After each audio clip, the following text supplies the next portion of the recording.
Timothée Chalamet is on the verge of superstardom. He went from an unknown indie actor to a global phenomena within a span of 2 years. And now he could actually become Hollywood's next big superstar. You saw Jessica Chastain, and now you're like, who the hell is this guy? No. Honestly, everyone's gonna know you, buddy. But it's not going to be easy. Honestly, it was never going to be easy for a guy like Timothée Chalamet, a guy who never gives in, a guy who never surrenders to Hollywood's idea of traditional stardom.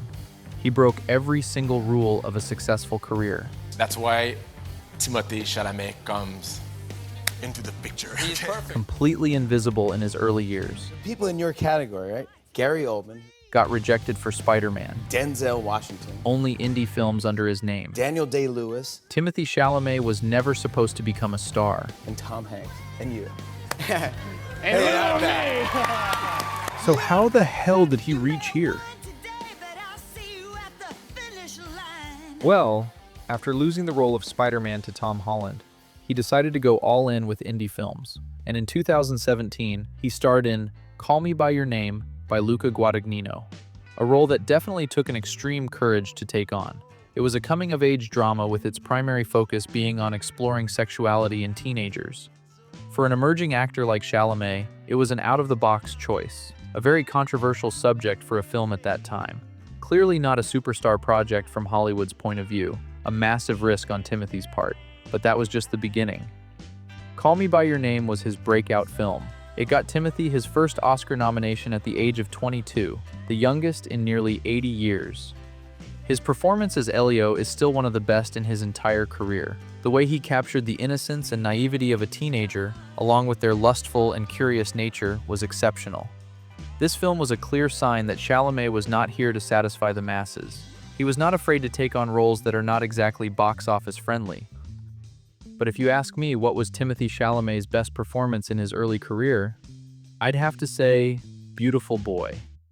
It was about a young teenager, or early adult, going about his drug addiction journey. He played the role of a broken guy trapped in the vicious cycle of addiction.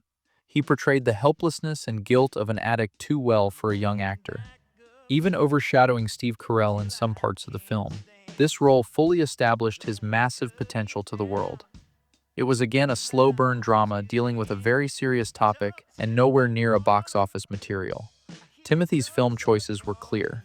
He preferred psychological dramas or commentary on society a lot more than mere box office entertainers. But what is surprising is that, at this point, he could have easily chosen more mainstream roles, as he had already proven himself. That was the expected thing to do. But as previously established, Timothée Chalamet never gives in. He rejects the supposed right way of things.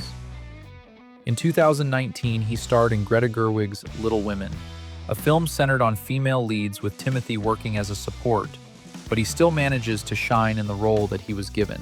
It became a very critically acclaimed film and one of the best faithful adaptations in recent history.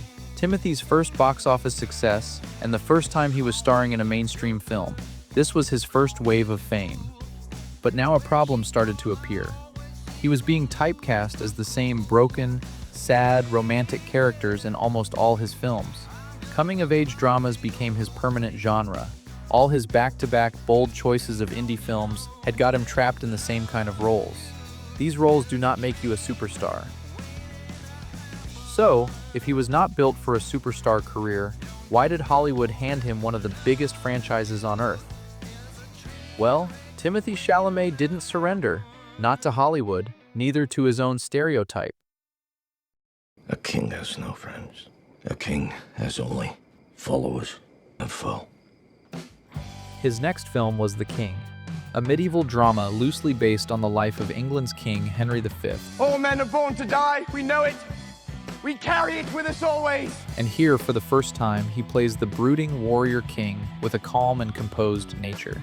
If your day be today, so be it. Mine will be tomorrow. It is a film that is not widely liked by the audience due to its inaccuracies and somewhat the plot. But to me, Chalamet's work really shines through in this film, as he, for the first time, acts in a dominant masculine role. You are England. Each and every one of you. England is you. He proved again that he indeed has that fabulous range. He could play the leader archetype as well as he plays the lover or broken boy. Make it mass! Make it impenetrable! Make it yours! And I believe this film showed us those first early glimpses of Paul Atreides. Make it England! Make it England! He deals with, that pressure, the sense of alienness that he has. That's why Timothée Chalamet comes into the picture. In 2019, he was just another unknown, underrated indie actor. 2 years later, I am Paul Muad'Dib Atreides, Duke of Arrakis! Dune changed his life. He embodied Paul Atreides to near perfection. His masterful talent was finally out for the entire world to see, and it was pretty clear that he was here to stay. Soon enough, the big production houses got their eyes on him. Timothée Chalamet was Willy Wonka in Disney's high-budget musical, a major IP, the biggest studio in the world. And as expected, Wonka was a top 10 highest grosser. Huge cultural impact. The kids loved it. Chalamet's career was on a massive uphill climb. Stardom was just a wait of time. No, it was not that easy. Wonka, box office aside, was widely hated by the fans. They didn't like how Disney turned Willy Wonka's character into an innocent, cheerful guy. And Timothy's choice of doing this film was also criticized, as the film lacked any kind of real value. It was just another commercial entertainer. Also, Timothée Chalamet was not the only young, handsome Hollywood actor studios wanted to work with. He was being compared with Paul Mescal, Tom Holland, and now Jacob Elordi. Honestly, it's just Mescal and Elordi. Tom can come back after Nolan's Odyssey, and once he finds a better agent. But if you ask me, even Mescal and Elordi don't come close to Chalamet right now. The only guy who does, and probably even surpasses him, is Robert Pattinson. Yeah, I know it's not exactly fair. Robert is 10 years older than Timothy, but so was Brad Pitt than DiCaprio. It didn't stop people from comparing them. Chalamet and Pattinson both blew up around the same time with Dune and the Batman, so the comparison is happening. And it does make sense. And honestly, Timothy even being compared to Pattinson is actually a good thing, for him being the younger actor. It just proves again the intense potential he has. But all of these didn't matter, as it was time for Paul Atreides to return into the picture. Dune Part 2 was objectively an even better film than Part 1. At this point, Paul is a full-blown leader and has completely embraced his new identity of Lisan al-Gaib. Timothée Chalamet does a phenomenal work of capturing the transformation of Paul from a boy to a leader. You could even see some inspirations and similarities with Al Pacino's portrayal of Michael Corleone. Dune 2 was a significant theatrical event and a massive success, both commercially and critically. Timothée Chalamet became one of the new faces of Hollywood worldwide, a global icon.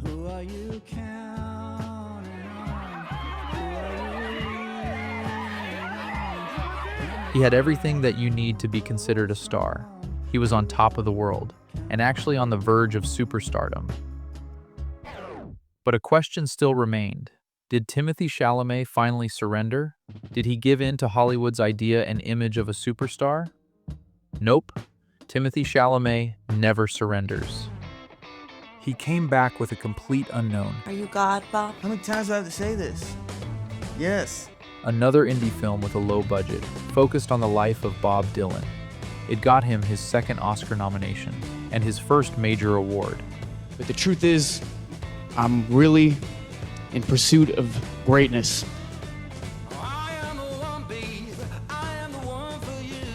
Timothy's performance was out of this world, probably his finest performance till date. I know people don't usually talk like that, but I want to be one of the greats. I'm inspired by the greats. I'm inspired by the greats here tonight. He rejected Hollywood's stardom again.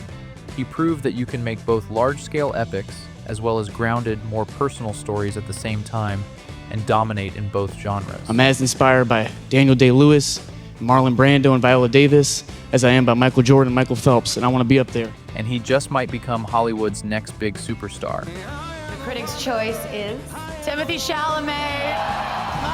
It'd be really clear in the coming 3 to 5 years. Top-level directors and major production houses want him to act in their films. The fans just can't get enough of him. And what do you plan to do if this dream of yours doesn't work That out? doesn't even enter my consciousness. But still, he has shown great control over his film choices, as quality over quantity is a key aspect of his career. In 2026, he has one of his most anticipated films scheduled for Christmas. As we speak, Marty Supreme is hitting the theaters, and I am actually pretty excited to watch this film and see another exceptional performance from Timothée. Maybe another Oscar nomination? Whatever the case be, Timothée's future is shining bright, and Hollywood's reins are being passed to some of the finest talents in the industry.